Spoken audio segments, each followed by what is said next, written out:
All right, guys, it is a Sunday morning and I don't have church till 1:30. So a lot of times I do like random little projects because everybody's home and can help me get stuff done. I'm going out to the quail shed right now. A bunch of my chicks hatched and I'm going to get the brooder ready. This is the first time I'm going to be brooding chicks outside. So, except like in the winter time at least, because I did it in the summer and it went okay because it's hot in the summer. But I'm gonna brood these guys. Oh, let me make this mess. I'm gonna brood these guys outside in the winter and see how it goes. I already moved stuff around the quail shed. Here is where I'm gonna put the brooder. Obviously we put plastic around in the winter time, but we don't do it till the last possible minute because we like them to have a lot of ventilation. It's just healthier for everybody to not be breathing the same air all the time. So I'm gonna clean all this off and get this brooder set up. This is how Kelly sets up her brooder, aka Tickle Trunk. So my nickname amongst the quail community to some is Tickle Trunk because I've taken these. This one isn't one, but my other one, this one is. I take like one of those wooden chests you put at the end of your bed and I put, for like blankets and stuff. And I take it and I cut holes out and make it into hardware cloth. So that's exactly what this one is, and that's what my old one was. But essentially, I do that. And so somebody said one time when I was on a live, and I said that's where I brooded my chicks, they said, you brood them in a tickle trunk? And I guess they're called hope chests or other things, but this person apparently called it a tickle trunk. And so I was like, I don't know what that is, but I don't think they have them in Utah. So ever since then, by some, they call me Tickle Trunk. So anyways, here's my Tickle Trunk brooder. And so it's pretty deep, so they're not really going to get wind and stuff. And I'm going to put up plastic soon. But I use heat plates. There's just a high fire risk in Utah. Also, my husband burned a hole in the floor with a heat lamp one time just because he took it off and just stuck it right on the floor and didn't even think about it. So I just use heat plates. I got kids. I'm absent-minded. I'm not trying to burn down the state of Utah or my shed or anything like that. So I just use heat plates. I think for me, in this climate, they work really well. I've been able to wean them off of heat faster. So I get them off of heat by like 2 weeks, and usually they're well adjusted enough to go outside by 3 weeks. That's just for me. And the spot I'm in Utah, it's not super high in the mountains and it's not super rough winters. So I have kind of been able to get away with that as long as I brood in big enough numbers. So that's what I do. I really like the heat plates.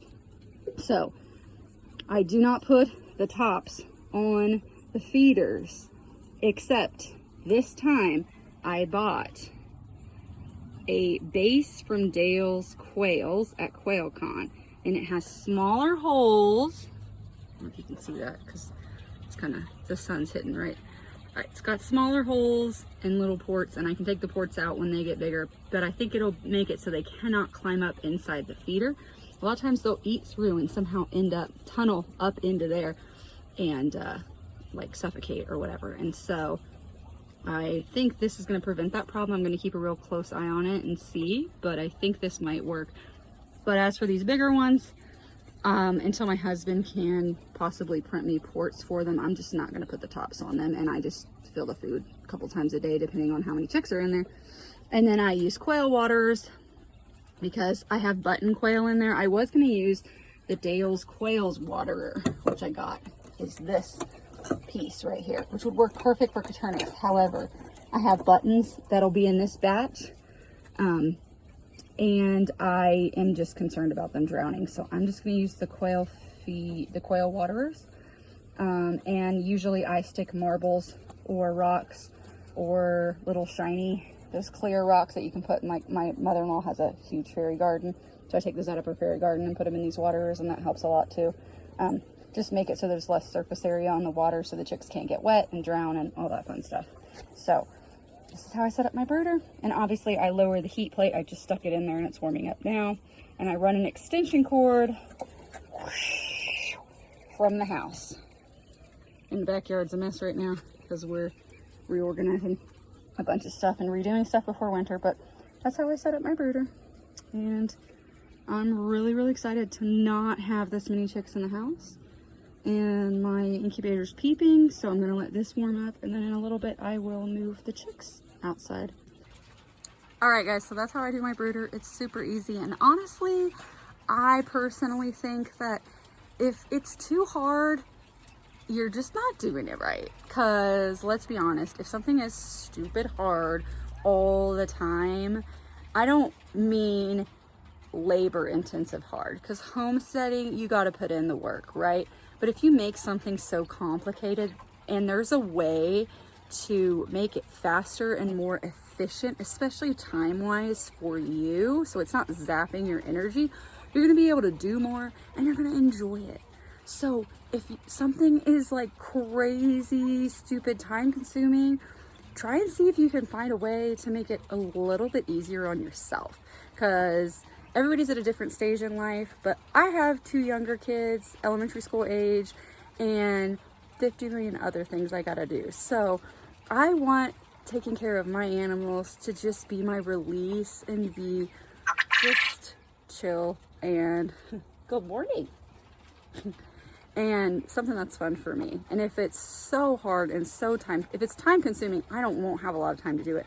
But if it's like, just seems like a chore and I'm not enjoying it, I'm not gonna stick with it. So start with something you love and then figure out how to make it like put systems in place so it's easier on yourself, especially with winter coming along.